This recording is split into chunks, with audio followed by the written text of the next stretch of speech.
बिस्मिल्लाहिर्रहमानिर्रहीम अस्सलाम वालेकुम welcome to home biology class 11 chemistry दा पदी की टॉपिक थे चिल्ला of conservation of mass da zum sarala the did bemen unta su bisi bere shi चिल्ला of conservation of matter da ya wala da chemistry की د ټولنا اهم چې کله موږ د کیمیکل ریاکشنز خبرې کوو نو د کیمیکل ریاکشنز کې د لا اف کنزرویشن اف ماس یا لا اف کنزرویشن اف میټر ضرورت چي هغه خامخا راځي وس دا لا چې دا موږ ته سوې په دې باندې ځان پوهه اوله خبره مې کې تاسو یاد ساتئ چې کله تاسو یو لا وایي دا په کیمستري کې دا یو قانون دی چې په بعضې موقعو باندې په بوک کې تاسو په دې بوک کې به داسې خبرې راځي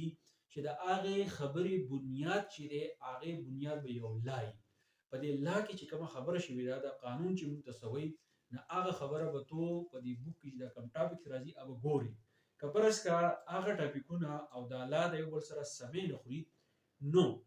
په دغه ځای کې تاسو بیا به غلطۍ باندې نو تاسو به دا ګورئ چې هغه ټاپک سمې چې دی هغه به تاسو راولئ د ساينټیست کوم لا چې دا پیش کړل لکه په دې کې څه وکړي بل دا خبره ضرورت ساتي چې د لا په اړه کې تاسو وایي تاسو ساينټیست نوم ضرورت ساتي دا به ام سی کیوز کې راځي چې پلانکې لا چې دا چا پیش کړل نو دا یو ساينټیست دی د نوم دی انټونی لورنت لیوایزر انټونی لورنت لیوایزر یو ساينټیست دی چې هغه لا کنزرویشن اف ماس او لا کنزرویشن اف میټر چې دی هغه پیش کړی دا د دې لا ډیفینیشن څنګه ځان به پوهه چې matter can neither be created nor destroyed neither او nor مطلب دا دی چې دوه خبرې کړلې په دوه کې هم نشته لکه څنګه چې matter چې دی هغه نه تاسو کریټ کولای شئ او نه مکمل طور ختمولای شئ تاسو په روزمره ژوند کې څه چینجز داسې راځي د خپل سترګو باندې تاسو چې چینجز داسې اینی که فرض کړو زموږ سره یو لرګی دی هغه وسوځي نو تاسو وایي د لرګی چې دی دا مکمل طور ختم شو دا ختم نه دی وس دا لرګی چې دا زموږ سره میټر دی نو دا لرګی چې دا ختم نه دی خدا بدل شو ایرو ته او کوم لوګي چې ګیسز په شکل باندې دی هغه پاسي دغه ته بدل شو نو موږ وایو چې دا میټر چې دا مکمل طور نه ختميږي او نه تاسو چې پیدا کولای شئ خو د څه پروسیجر کیږي دا به یو حالت نه بل حالت ته بدلیږي نو دا کوم خبر چې ما وکړه دا خبره پسې کیده دا لا اف کنزرویشن اف ماس یا لا اف کنزرویشن اف میټر دی که دا ډیفینیشن تاسو نه وخت دی ډیفینیشن څه دی چې mass of reactants always remain constant to mass of product چې کله chemical reaction کیږي یو وخت کې دی فار ایگزامپل کې تاسو خیمه یو طرف ته زموږ سره reactant سي ټیک شو او بل طرف ته زموږ سره چې دی product سي په دې خبر باندې ځان پوهه د دې مطلب دا دی چې کله chemical reaction کیږي د دې تیر نه د ګس سایت reactant سي او د دې تیر چې کوم طرف ته مخه ده زموږ سره product سي د دې ډول مقدار چې دی هغه به برابري نو دې ته لا کنزرویشن اف ماس یا لا کنزرویشن اف میټر وایي اوس دا په ایگزامپل کې موږ ګورو تاسو په پوه شئ کوی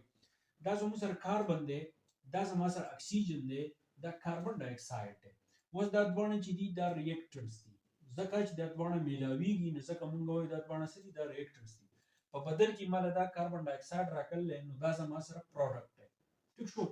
نو په ریاکټنټ کې یو زموږ سره کاربن دی او دې طرف ته زموږ سره دوه اکسیجن دي نو د کاربن اټامیک ماس د ما سره څه دی از ما سره 12 ګرام باندې ما پریزنت کو